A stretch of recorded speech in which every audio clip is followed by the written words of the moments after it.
Okay, guys, welcome. We have an awesome day planned, which I'm going to get into in a minute. I just wanted to formally say we're going to start a little differently than I had planned because we still have people coming in. So I was going to ask you to stand with me. Our neighbor, Denise McWhorter, who was Michelle and I's very first neighbor, her name is Denise. We called her Dan, and so she was our grand Dan-ma, is what we called her. And a few days ago, she sent me this song, which I hadn't heard, and I had it planned for later in the service, but just felt led to share it now. And so let's just stand together. The words will be on the screen, and then we'll get started. Love you.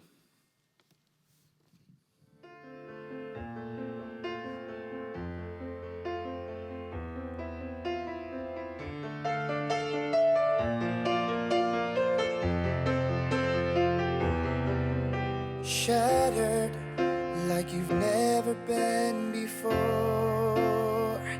The life you knew in 1,000 pieces on the floor. And words fall short in times like these, when this world drives you to your knees. You think you're never gonna get back to the you that used to be.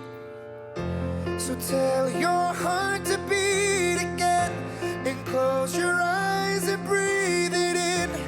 Let the shadows fall away. Step into the light of grace. Yesterday is a closing door. You don't live there anymore. Say goodbye to where you've been, and tell your heart to beat again.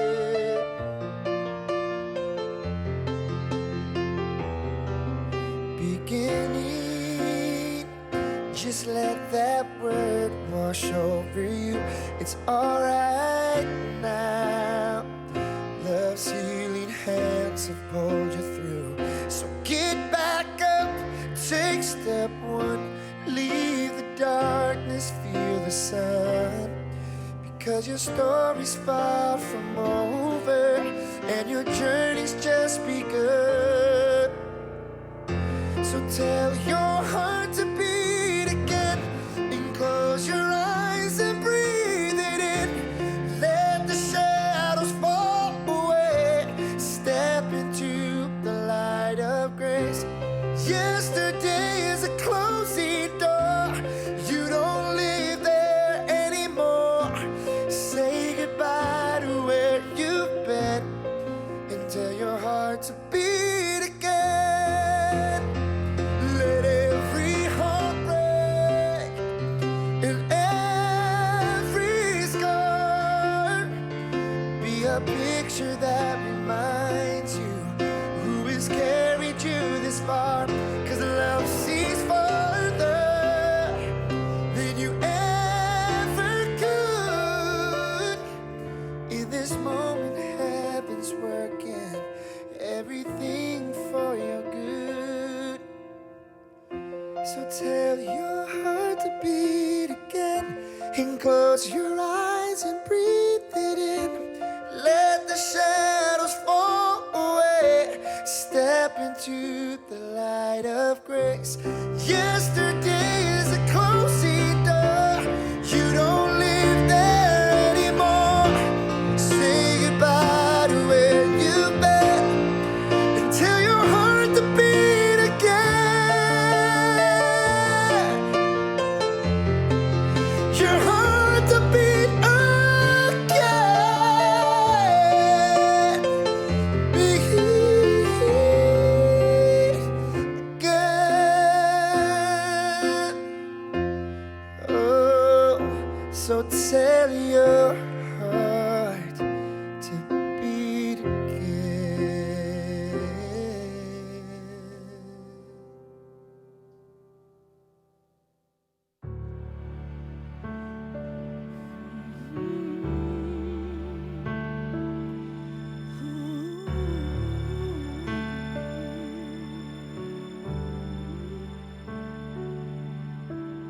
Who can say for certain? Maybe you're still here. I feel you all around me. Your memory so clear.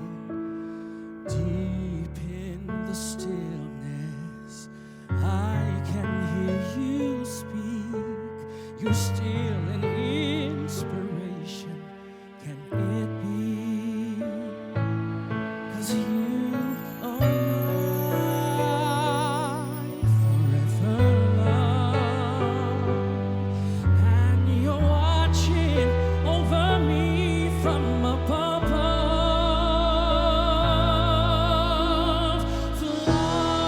Fly me up to where you are beyond the distant star. I wish upon tonight to see you smile, if only for a while to know you're there.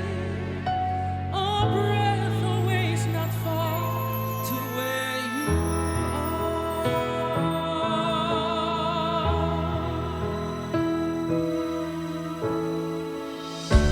You gently sleep here inside my dream?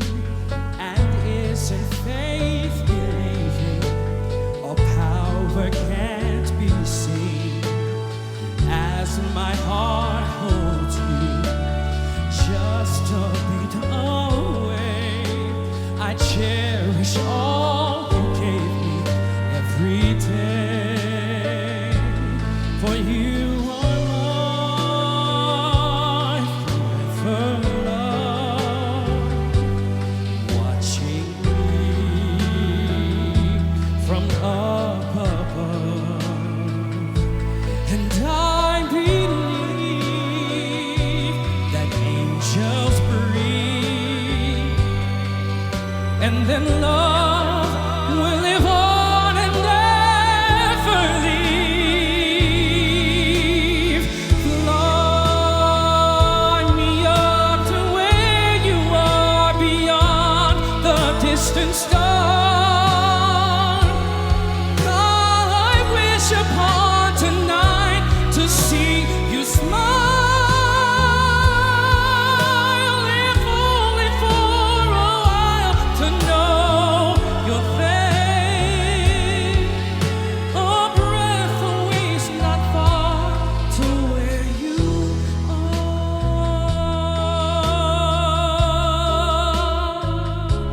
I know you're there. A breath away is not far to where you are.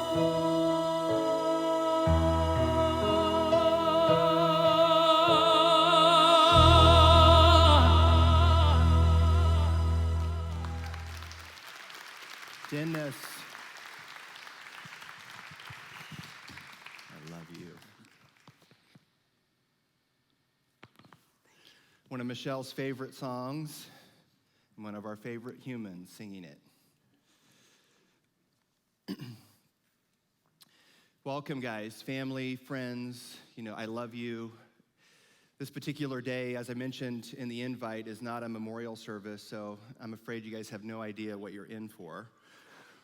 But anybody that knew Michelle knew that she could require more of me than any human on planet Earth, and knew that I would do my best to fulfill it. And so we never imagined a day that Michelle wouldn't be with us. But with the realities of what we were dealing with, we planned as if that would someday happen.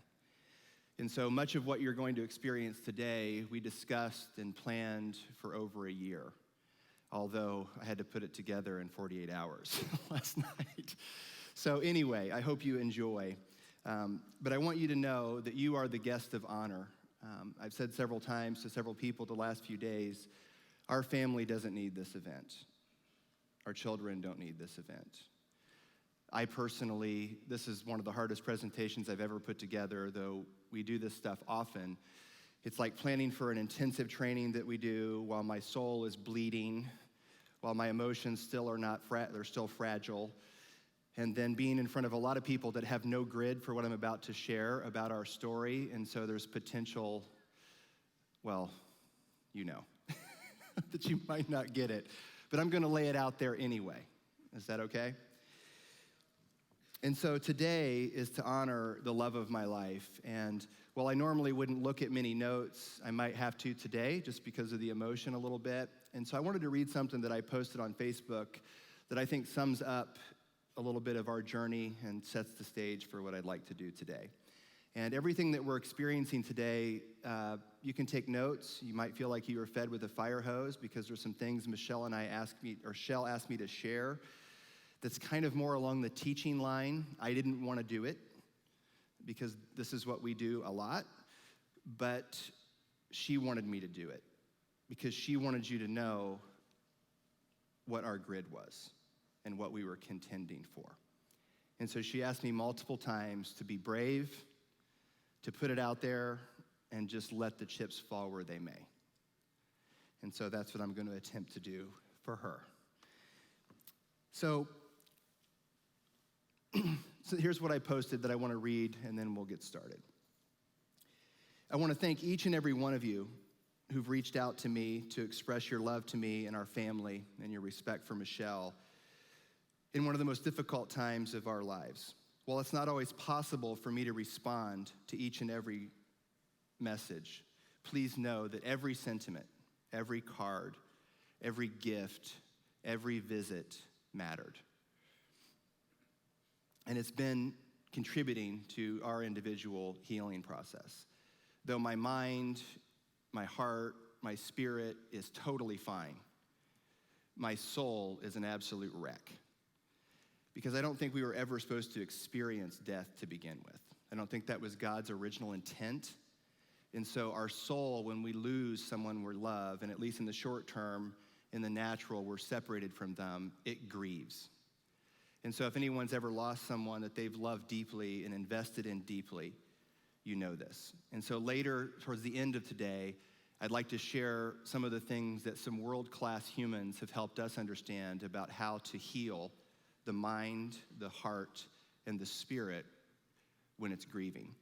The distinction biblically between grieving and mourning is very different. Grieving is the result of separation, the soul being separated from someone or something that you love. Mourning is the result of total exhaustion and soul pain from fatigue from a battle. And for Michelle and I, it's both. It's the separation from losing the love of my life temporarily and the exhaustion from having fought a 4-year battle, which you're going to learn more about. And so in 1998, Michelle and I committed to cultivate a special kind of love, one inspired by the historical person of Jesus, and one we dreamed was possible but didn't know for sure. We didn't know if it was doable for us. But regardless of our backgrounds, the religious baggage that we brought to the table, we decided to focus on one thing. What would Jesus say? What would Jesus do? What would Jesus think? And biblically, you could interplay or interchange the word Jesus with the word love. And so we could say, what would love do? What would love think? What would love say? And so, among many things, we knew it would require us to be all in, completely vulnerable, completely honest. Michelle and I committed that we would never navigate around a difficult truth, that we would face it head on. And so we had some of the most brutally honest discussions that would most couples cringe. But we knew that we loved each other and were never leaving, so those discussions were not about us. They were about eliminating anything that was standing between us. And so we were completely committed, completely resolved, completely blank. The list could go on. It seemed too good to be true then and was by far one of the riskiest things I'd ever done until today. And that's saying something for anybody who knew Michelle and I. I think anybody who knows us knows that we weren't afraid to push the envelope. True? A little bit. So after all, We agreed on these things, y'all, after only meeting in an airport and marrying after seeing each other 4 times. Our longest time together, physically as a couple, was on our honeymoon, 10 days in Israel. Nearly 19 years later, I can say with total clarity, it wasn't always easy, it wasn't always elegant, but it was always worth it. Because love never fails, and it's always worth it. We never imagined a day without each other, and we were committed to leaving a legacy, which you're going to hear about later today, that we called our 500-year plan. And we were very serious about this, that 500 years from now, our children's children would inherit a different reality that, though sounds strange today, would be their status quo.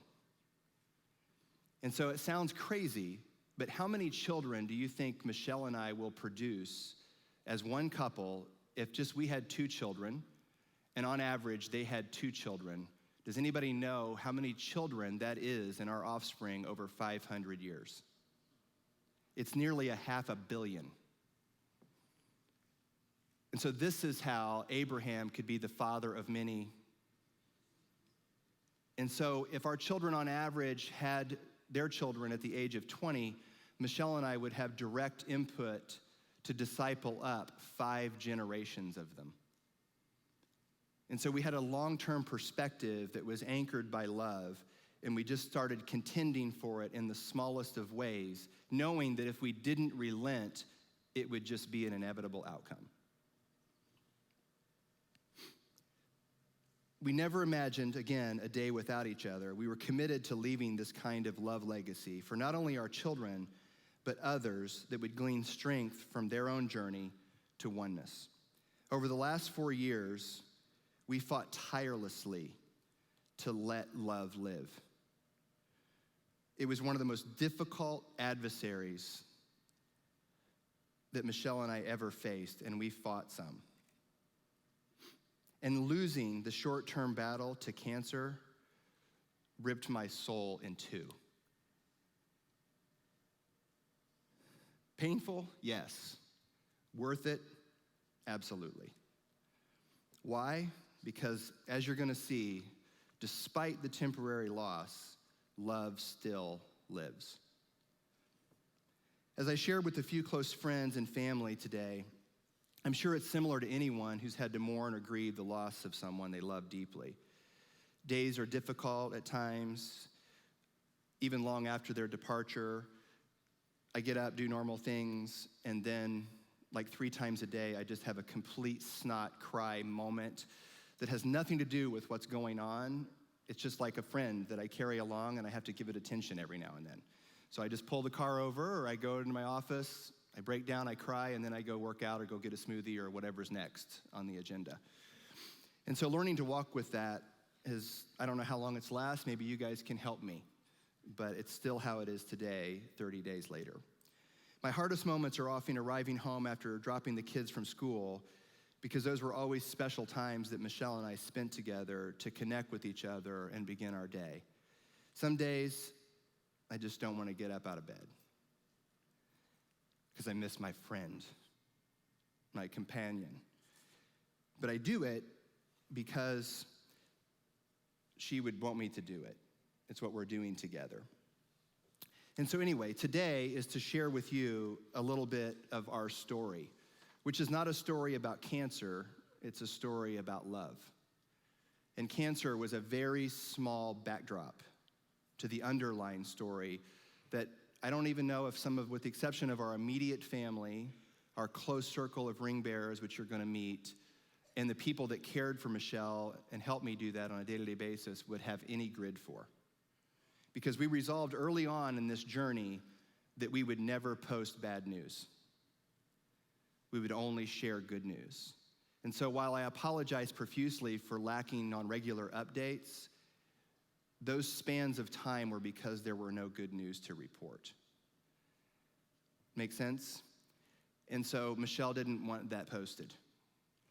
And so she fought a very epic private battle that I wouldn't wish on my worst enemy.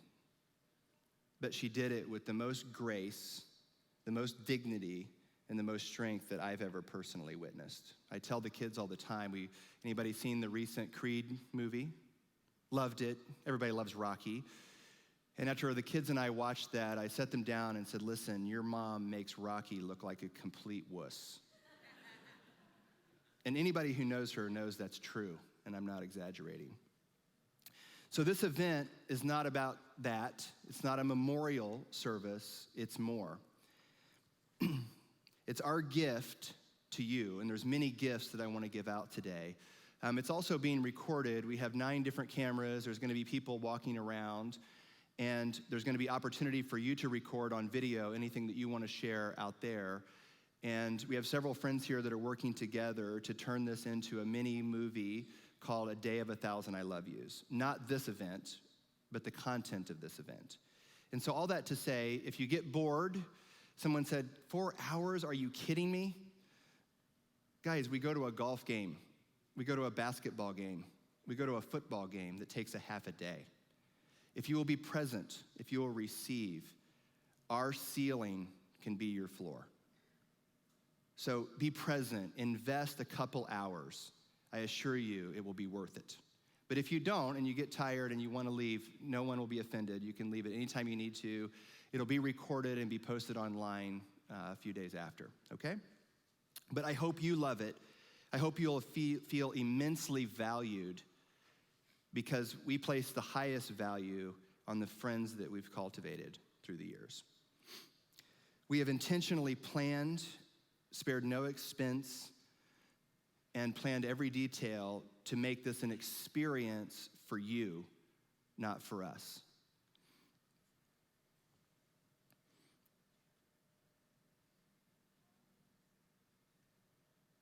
From the outside, it would look like a memorial service, and another life, tragically cut short because of cancer. But again, that's not the story I want to tell. Our story, Michelle's story, is not about that. We made this choice again early. Our story was a love story that anybody who knows us, you will say, that's just too good to be true, too many coincidences, you're making this up.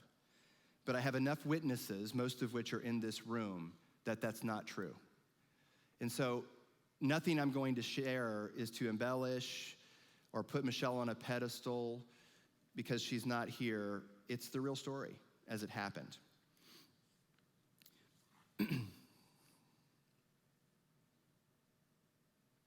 Recently, I was in a restaurant in Maui. Our plan A, when Michelle was first diagnosed, was healing at any cost. Any place. There was nothing that we wouldn't do, nothing we wouldn't consider, no place we wouldn't go, no amount of money we wouldn't spend. And if I didn't have it, we would find it to help her. And that was plan A. Plan B was if she didn't get healed, we would resurrect her. And plan C was if she didn't resurrect, she would meet me in Maui. And so we intentionally did the best we could to make this a reality. But when I was in Maui recently, I was at a restaurant, and it was filled with probably 600 or 800 people, and the backdrop was music. And I couldn't help but hear it. I was so enthralled. I'm like, these people are world class, and yet no one even noticed. And I went up to them and I said, man, you guys are so amazing. And it turned out to be a husband and wife, and as they began to tell me their story, master's degrees in music and composition, degrees in anthropology, and their experiences and their craft that they had mastered was so incredible. And you know what they told me? We've played here for 3 years. You're the first person that's ever came up and noticed. And it made me think about how we go through life and there's epic beauty all around us, but our vision is so limited. And so in retrospect, I want to share some of the epic, beautiful moments It's like people can be driving down the road, cussing the traffic, and miss the most glorious sunrise that's ever happened. And so I'll say as a precursor, if I were to say today, what is the meaning of life? I would simply say that you get to freaking live it. Guys, we're sitting here taking breath, enjoying a cup of coffee, the experience of life. If you were only a spirit, you would be limited in that experience. And so Michelle and I tried to enjoy each moment the best that we could. So I hope you'll be inspired. I hope that you'll be enthralled enough, as we were, to want to repeat it and add to it. I was also thinking about Jesus' crucifixion. My father in the faith, Chuck, can you stand, Chuck and Kathy, for a second? One of the most inspirational couples Michelle and I ever met. How many years together, guys? 38 years together. They're gonna stick it out, thank you. And you'll hear more about them later, but when Michelle and I first met them, and after 25 years of marriage, you couldn't talk to either one of them independently without them crying for the other. And Michelle and I said, we want that. And so thankfully, they took us in and became backup moms and dads to the already amazing parents we had.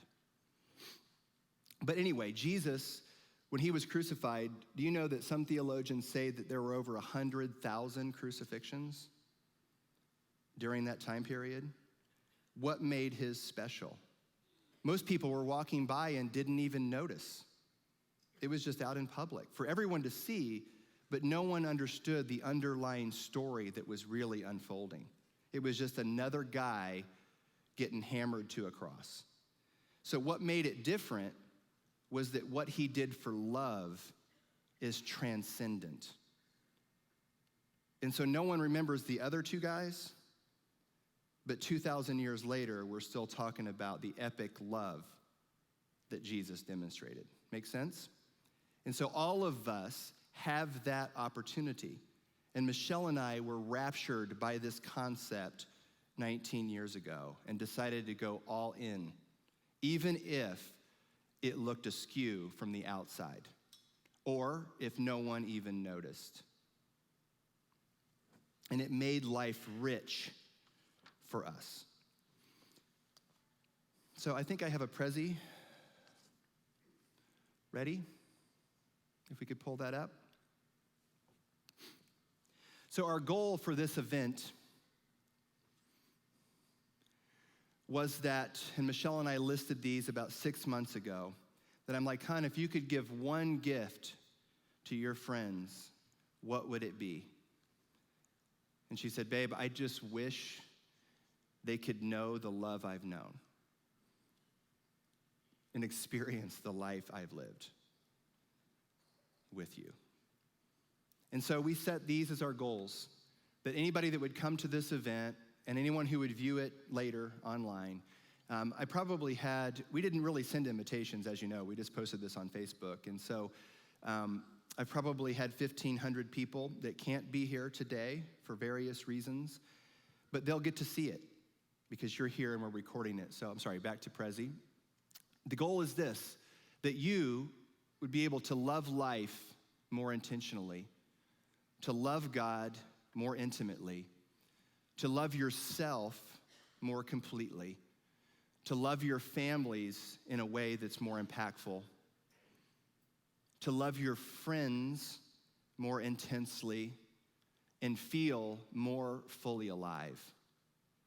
When I say this statement, and living more fully alive, that you would change the world just inevitably from letting this one concept of a reoriented version of love that I want to share sink in, so that you can finish more, say it with me, triumphantly. And so what I'm going to share by the end of today is Michelle's story is not a tragedy. It's a triumph. Seriously. And I'm not saying that to mentally masturbate my conscience to make me feel better. It's for real. And I'm going to share more of that later in the day. And so what do I mean to be more fully alive? When I was standing on the beach in Maui, in one of my favorite experiences of all time with Michelle, I became aware of one thing, that I used to stand on the beach and feel the sand under my feet. Anyone relate? But at the end of that experience, I realized I could no longer just feel the sand under my feet. I could feel a million grains of sand because I felt so fully alive. And so there's experiencing life, and then there's experiencing life in all of its finer detail. And to me and Michelle, attention to detail was the highest form of honor. Does that make sense? And so I tried to woo her, court her, pay attention to every detail to the point that she resented me for it at times. As most of you ladies over here who've counseled her, I'm sure, know. Jody, I heard you laughing, sister. And so the question is, to those things I just listed, will you? Everything in the kingdom of God that Michelle and I know has two parts: God's part and our part. True? What we know is God will never do your part, and it's impossible for you to do his part. And so we just tried to play the part that we could. And so whether you will actually fulfill this goal is not up to me, it's up to you. But I want to try to create a vision of what's possible through the lens of the love that we were pursuing. So as Michelle and I used to say, one of our favorite artists was Josh Groban, because she wanted me to grow my hair out like him. And if I did, I have an 18-inch afro. And so I'm like, babe, it just doesn't work that way. Mine doesn't go down and look amazing. It just goes up and never stops. So she used to call me, because Seinfeld was one of my favorite shows, her little Kramer. And so at the end of today, love only knows whether this will have any impact for you at all, or whether you'll leave here and acquiesce to the status quo. And through the cares of life and the day-to-day grind of doing stuff, you'll defer your life to the end, to retire, to do all the fun stuff, or you'll decide, no, I will challenge any system that doesn't allow me to be fully alive now, in the present tense. Like somebody can go, that's a really good point at any point. Like we can talk. Because I can't see you for one, so I have no feedback at all. I'm not asking for feedback, but just let me know you're listening, and occasionally thank you. Anybody who's been to our intensives know we took this from Emerald. We like to say what? Bam!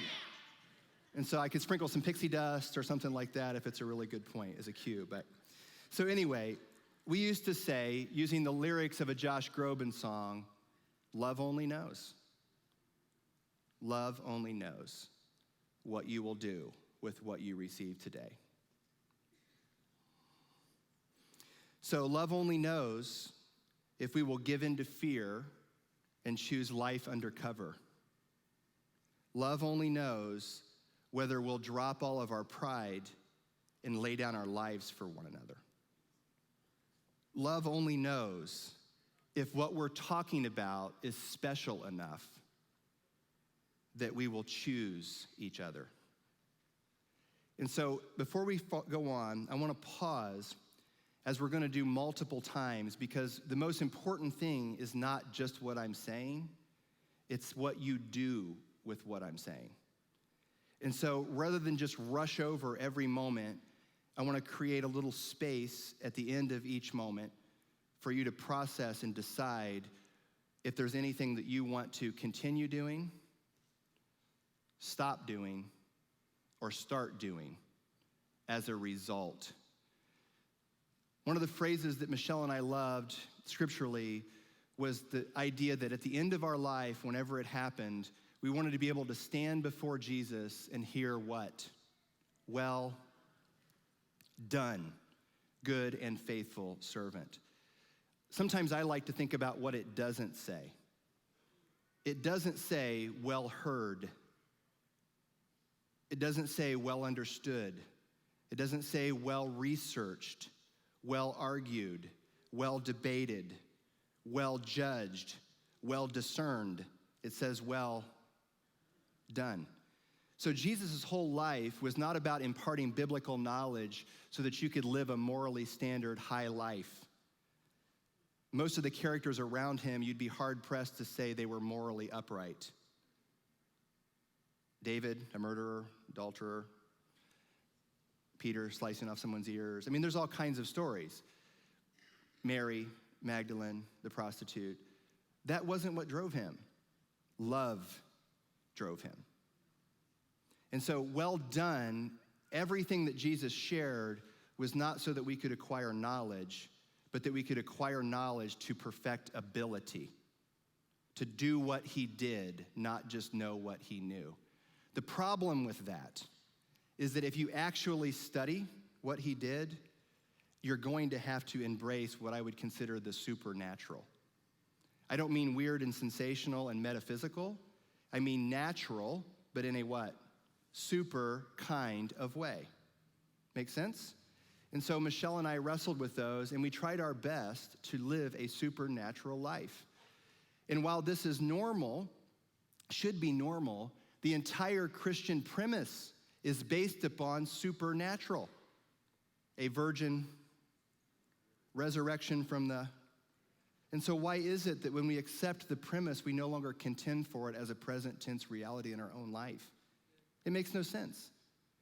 And so early on, I said, babe, if you will give me a safe place to fail without judgment, I will be your explorer. I will be your pioneer. And whether it's Galileo or Einstein or whatever, I'm not comparing myself to those men, but I wanted to be like them. And so some of the stuff I want to share today is our vision for the 500 years. But like Galileo, who was burned at the stake, imprisoned and crucified by his critics for just suggesting the world was round, that it ultimately proved to be true. And so love only knows what we will do. And so I want to create a moment. Lights are going to go down, totally dark. And I want you to hear the words of this next song as if they were Michelle and I speaking them to you with better voices. Guys. And crank it up for me. Doors in the back closed, please.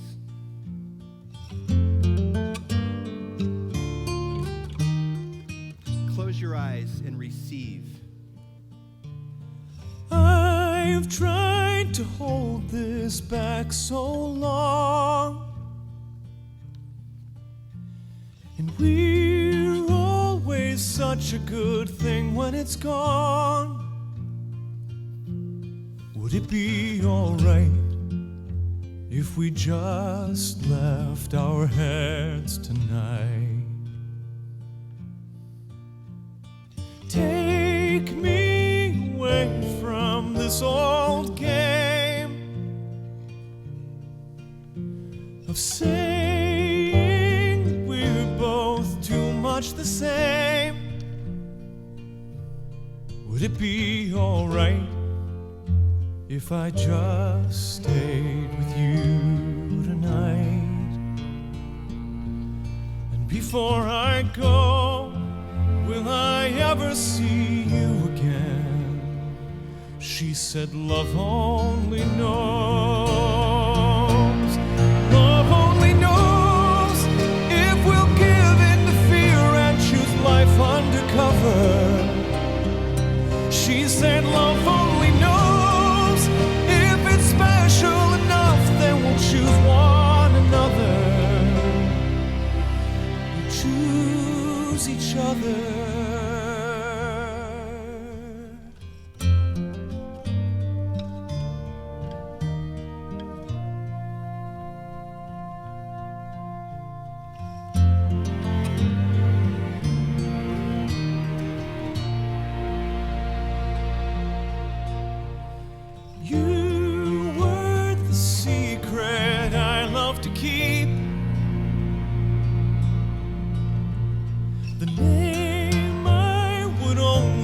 me sing in my sleep. Would it be alright if we just lose ourselves tonight? And if you let go, will you reach out again? She said, love only knows.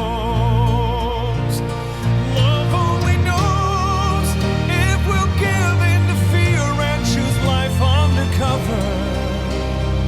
She said, love only knows if it's special enough, then we'll choose one another.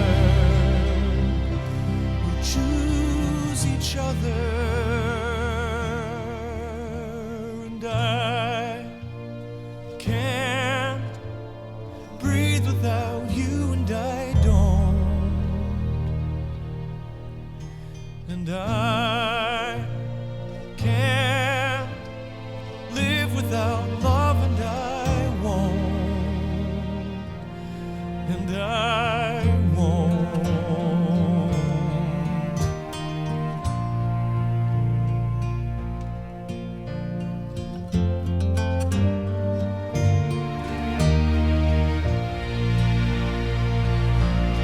Love only knows if we'll give in to fear and choose life undercover.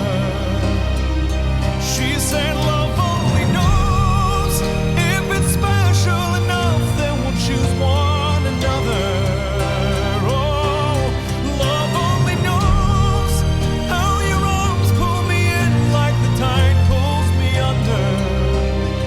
She said, love only knows just how long we can run before we lose each other. And we need each other. And I can't live without you, and I won't.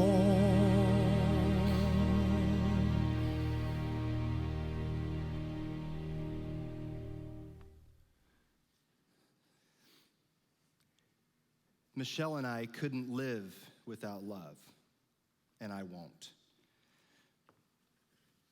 By the way, every song list, every song, as well as the originals that you're going to hear by some world-renowned artists today, including my daughter. Let me rephrase that, including Michelle's mini-me, whose album will be dropping in June, and you can get it. But this song won't be on it. It's just for today. And so every song, everything, every resource that I share will be listed on the website for this event that you can download for free, our gift to you. Okay?